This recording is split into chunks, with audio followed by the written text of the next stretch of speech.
There is one skill in data that is so valuable right now, but it barely shows up in job description. It's not prompt engineering, it's not fine-tuning, it's not Claude code. It's the thing that stands between an AI demo and an AI tool that a company will actually deploy and get value from. My name is Dawn. I've been a data scientist at Meta, a business intelligence engineer at Amazon, and a quant at Bank of America. Most teams building any kind of analytics or querying AI agent, they make the same mistake. They give an AI model a connection to the database, and then they say, hey, write a query. But when you have an LLM write SQL or Python for you, it's gonna try its best to give you a query and an answer.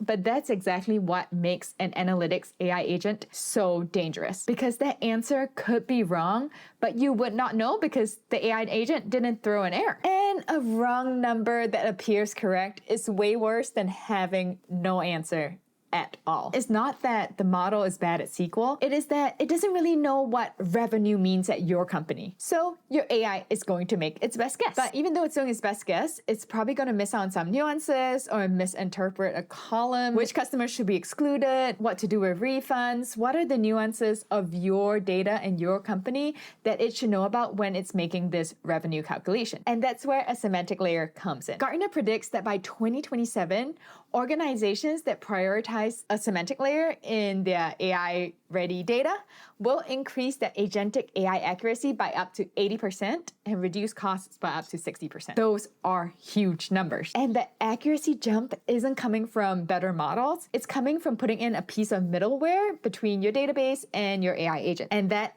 is the semantic layer. And this is what this video is about. I'll show you exactly what a semantic layer is, how to build one from scratch, and why it is the piece that is the determining factor on whether or not your AI tool makes it from demo to working in production. An AI agent that converts text to SQL or Python, it's gonna perform well in a demo where your database is small and your database is clean, where you would typically have one obvious answer to a query. But real databases never look like that. You might have like 5 tables that all hold orders and business definitions that lives in someone's head, or some random Word document on someone's computer. And an AI agent knows how to add up a column, but it doesn't know those nuances. Things like, should we include internal test accounts, or what do we do with refunds, or the week that the tracking broke and there was just no data.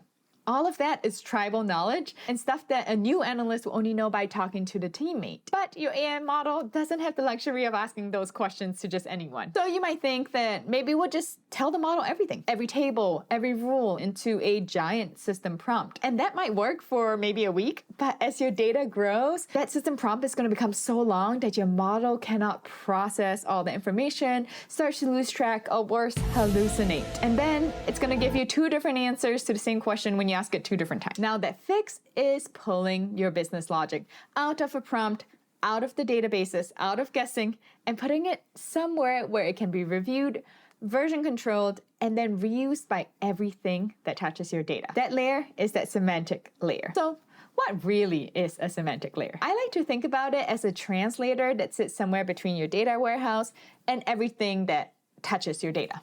So that could be a dashboard, internal tools, and now, of course, AI agent. None of these downstream users are actually talking directly to the raw tables anymore. So what does this actually mean for you? Well, you don't have to spend any time or money pre-aggregating these large data sets or cubes in your data warehouse. You can instead rely on the dynamic nature of the semantic layer. Because that translator understands how your company defines every single metric. And here's the part that changes everything. So instead of the model inventing a fresh query every time, instead what you do is you sit down, you write out the definitions all just once. Things like what counts as a sale, what tables to join, what does each column mean. You do that work one time, and then from then on, every AI agent can just ask for a metric by name. And then they will work off the same definition. There are 3 big benefits of defining a metric just one time in a semantic layer. The first is that everyone agrees on the number. So your finance team, your sales team, your AI agents, they're all going to pull the same definitions. So we don't have a different number in a report from our agent from our dashboard. Second is you fix things and change things only in one place. So say when your definition for churn changes, you just have to edit one file instead of finding your 12 different dashboards plus that 2 different AI agents plus that random report, hoping to catch them all when you can just update it all in a single place. And the third is your AI can stop guessing, right? So it's no longer trying to make its best guess on what each metric means. It's actually going to use a metric definition that you had already approved. You don't have to build any of these from scratch. We have tools like dbt metric flow, Cube, and the semantic views that build into warehouses like Snowflake.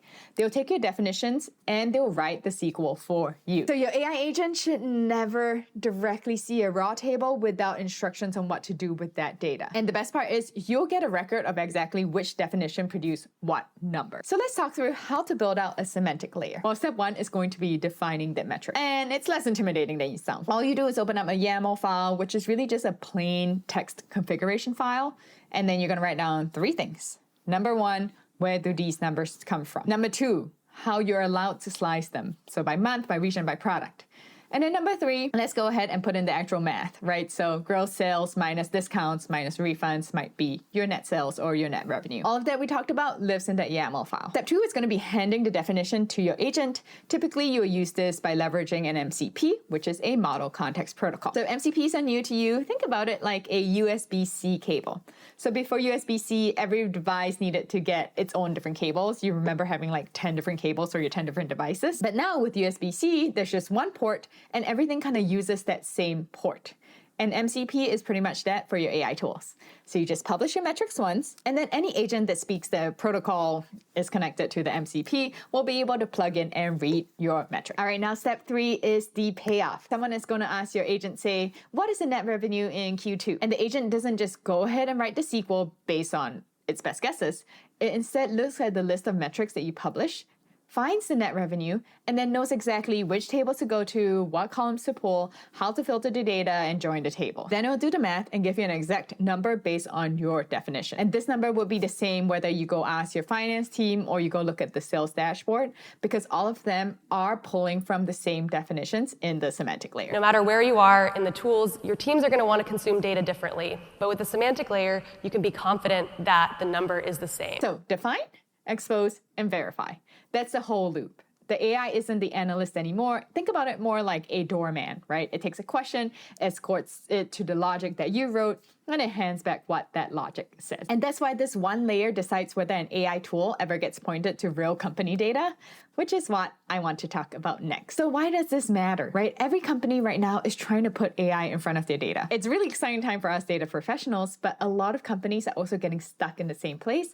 It's not a model quality, but on trust. Nobody's going to ship an agent that might tell the CEO the wrong number, or worse, an external customer the wrong number, which means trust is the actual bottleneck on being able to deploy these AI agents out into the real world. And that's why the semantic layer is so important, because it helps increase accuracy and help build trust. And this work sits squarely in a data professional's wheelhouse. The best part is this is so much easier to learn than it sounds. All you do is build a governed metrics layer, expose it to an agent over an MCP, then trace and verify what comes back. That is the entire process, and so many companies still have this gap. So it's such a good opportunity to step in and step up into a leadership type role. Okay, and if you're gonna start building it, do not start building a semantic layer for your entire warehouse at once. Instead, I think you should try to build something smaller and prove out the value. Pick one product area, an area or a metric that your team argues about most frequently. Now run all 3 of those steps that we just talked about in the next week, and then measure how much more accurate your AI agents become simply by having that semantic layer. And that's how you're going to prove the value of a semantic layer, and also iron out the process of building out a semantic layer. But once you have that system figured out for one metric, you can start to expand that semantic layer to your entire company. Your impact will be huge. If you have any questions at all, drop them in the comments. And if you like this video, you might like this other one.